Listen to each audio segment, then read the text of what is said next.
এখনো টিকে আছে কামার শিল্প। এ সালাম চান তরফদার ঘাটাইল টাঙ্গাইল প্রতিনিধির পাঠানো তথ্য ভিডিও চিত্র নিয়ে আরও থাকছে বিস্তারিত। টাঙ্গাইলের ঘাটাইল উপজেলার মাকড়াই বাজার এখনো টিকে আছে কামার শিল্প।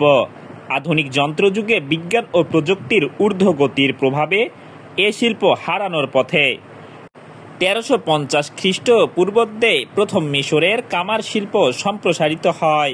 সর্বশেষ ক্লিওপেট্রা এবং রোমান সম্রাট জুলিয়াস সিজার কামার কর্মকে শিল্প পর্যায়ে নিয়ে যায়। তারপরে পুরান কাজ করি, মোটামুটি আল্লাহর রহমতে কাজ হলে চলে।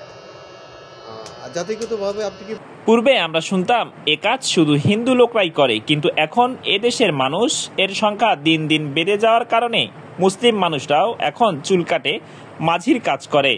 ঘাটাইলের মাকড়াই বাজারে আজ দেখা হলো আব্দুর রশিদ খান ও সেন্টু খান। তারা দুজনেই মুসলমান। তারা বিগত 30 বছর যাবৎ এ কাজ করে তারা তাদের সংসার চালাচ্ছেন।